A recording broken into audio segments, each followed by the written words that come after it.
A pleasant good evening and welcome to SAT TV's Channel 9 Evening News. I'm your presenter, Larry LaRock. Thank you for joining us. Among the major developments, search for mystery plane crash called off. Trinidad leader released from Barbados hospital and returning home.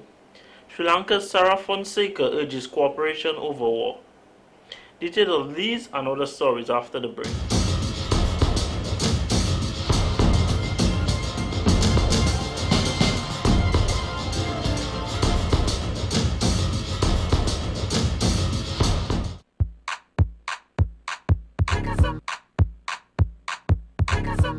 Feel the power surging. Watch out them doors, them open. Lean back, feel the magical work of Appleton. Walk up on high and floating. Sorry, but I really can't help a gloating. I said, lean back and feel the magical taste of Appleton.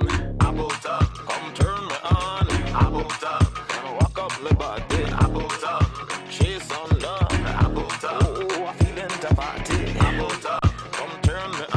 Appleton. Walk up my body, Appleton. Chase on none, Appleton. Oh, I feeling the party.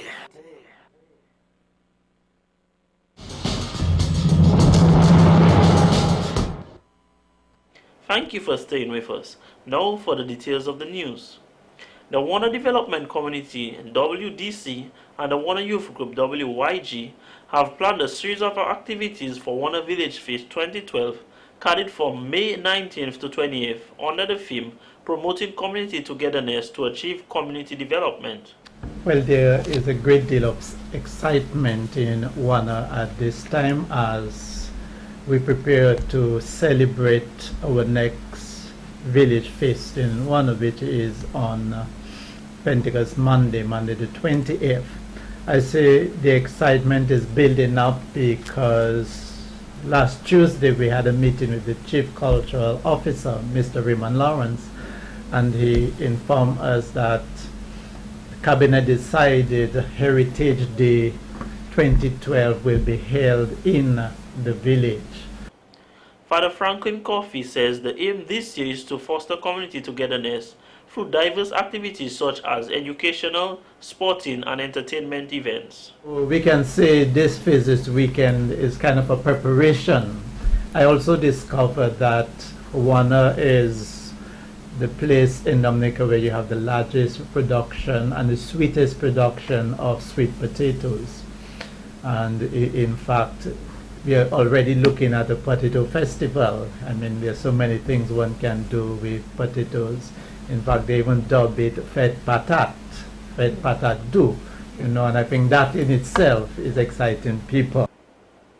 A panel discussion was held on Monday, May 21st at the Warner Primary School where an educational aspect to the celebration was introduced. The effects of poor parenting on current social skills and the implications for community development were also highlighted. And it is really on the panel, we have Pastor Randy Rodney, we have Mrs. Joseph Matthew, who is a lay associate in the church. She was a former principal of the Massac Primary School, and the last school was the SMP, St. Mary's Primary School. So I believe those two panelists, okay, Mr. Simeon Joseph will be the moderator for this panel discussion. So as community, we are concerned about the family, and the discussion is the family, the pillar of a community. The Warner Village Feast Mass will be held on Pentecost Monday, which is May 28th, at the Holy Spirit Chapel under the themes Remembering to Reconnect and Recommit and Rebuild Ourselves in the Holy Spirit, Live a Renewed Life. Happy that the youth group, the Warner Development Committee, and the Warner Youth Group are playing a major role in coordinating most of this activity. And really the aim is really to foster community togetherness through educational, sporting, entertainment, and spiritual activities. So it is encouraging. I'm especially encouraged by the response, especially of the youth in the community. I think they're making an effort, they're trying, and we are looking forward to really having a good celebration this year. Father Coffey is also reminding the public of Grandparents' Day as well as the essay competition. a national essay competition on the theme, The Impact and Influence of Our Grandparents on My Family, is being organized as part of this year's Parish Feast. When you think of a village feast, you must think of our elders, you know, and again in the parish of St. Paul and St. Anne, we are blessed with five centenarians in our community. So we also, during the feast, we will be also recognizing that, but again, that is on another level.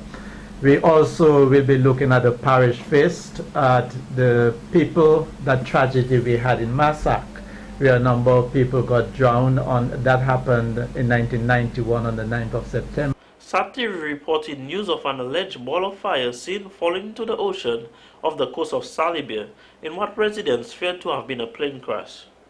Concerned onlookers flocked to the site that was in the area of the Barana Ote and offered aid if possible, with some brave persons taking their boats out to search for debris of the alleged crash. Some people observed an object or some flying object falling into the sea, and there was smoke. And various persons have also indicated that they heard an aircraft that seemed to have been in distress circling the area. So there are a few persons down that way by the seaside taking a look. I think the Coast Guard is out there, the boats and all that. That's basically everything that happened. When SAT-TV arrived on the scene, nothing had surfaced from the sea, and searches of the area, there was no evidence of the alleged crash, with also security guards at the Kalinago Barana Ote reporting neither to have seen nor heard any of such occurrence. Well, between 5 and 6 in the afternoon, when we had a number of people that coming down there, you know, saying that they heard something happen at the village and a plane go down that area. So plenty of people rushing down to see what happened. But we ourselves here, we didn't see anything. They say, well, they heard noise, they heard the explosion, but we didn't hear that. And we stayed here. Well, up till now, people still coming in and saying that they heard some things, but we haven't seen anything up till now. However, despite the hubbub of activity in the Kalinago territory last night, authorities have announced that there was no loss of official air activity reported by the people involved in the air and traffic control operations at the airports in Dominica and neighboring islands. In addition, the Dominica Air and Seaport Authority has announced that searches in the area of the incident was said to have occurred and presented no debris of evidence that any suspicious event took place. There were some suggestions that the incident was not a plane crash as initially suggested, but a water spout, which is a rotating column of water and a spray formed by a whirlwind occurring over the sea or any body of water. However, Police Public Relations Officer Inspector John Carbon indicated that the search has been called off. CEO of Discover Dominica Authority DDA, Mr. Colin Piper, says that the Tourism Awareness Month celebrations are going smoothly.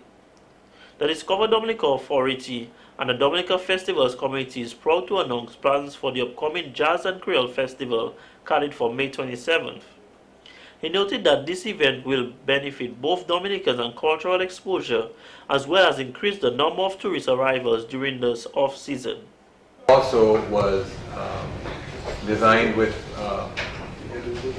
the goal of trying to increase the number of visitors into Dominica during the month of May. May is one of the months where we did not have sufficient visitation, and we tried to put an event together that could drive such numbers. The jury's still out, 3 years in the making, and we need to determine whether that in fact has served its purpose. Festivities this year will begin with activities on Thursday, 24th of May, with a jazz flavored and word and song, and also power show at the Anchorage Hotel.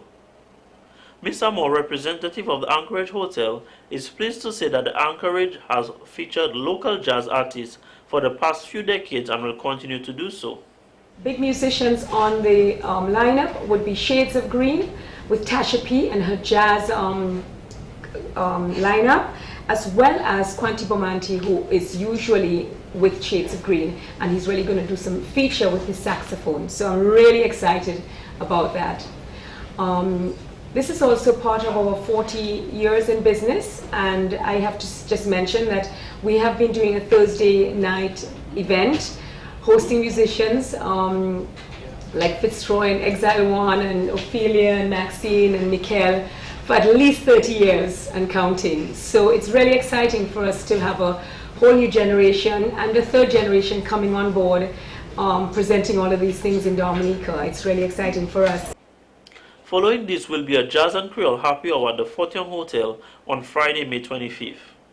Jazz lovers can go to the Riverstone Bar and Grill in Bells to continue in the jazz spirit for the afternoon, and Riverside Jazz and Creole that boasts a packed lineup for local jazz artists. Jazz and Creole, we focus on both aspects. So we are featuring Rasmo. We know Rasmo as one of our top local performance poets, and Rasmo does pieces both in Creole and in English.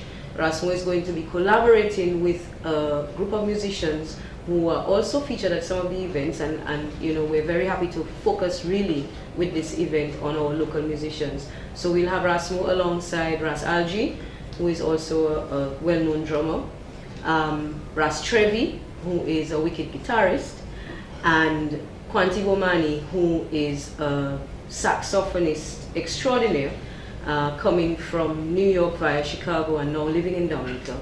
So we will have a combination of Creole performance poetry along with jazz. The festival will take place at the Cabris National Park in Portsmouth, featuring Cameron Peer of England, Sandy Gabriel of Dominican Republic, Boacor of Martinique, Fitzroy Williams, and Breve of Dominica. Mr. Piper says the activities such as the Tourism Youth Congress and debates are very important for Tourism Awareness Month, as it engages school children to play active roles in tourism, since tourism is everybody's business. Well, last year, as part of Tourism Awareness Month, we had the Youth Congress, and Kitwani Kamal emerged winner. She's from the convent. She then went on to the CTO event and emerged winner, and was CTO's Junior Tourism Minister. So we are extremely proud of what she was able to accomplish and help put Dominica on the map in that regard. This year we had the Youth Congress event again, and we had a young lady from Castle Bruce. The topic was, how does vagrancy impact on tourism? The second event, entitled My Village is the Next Tourism Big Thing, where Miss Diana George of the Castle Bruce Secondary School won after being narrowed down from 9 competitors. Having won the competition, Mitch George is now the 2012 Junior Minister of Tourism until next year's Tourism Youth Congress in May 2013.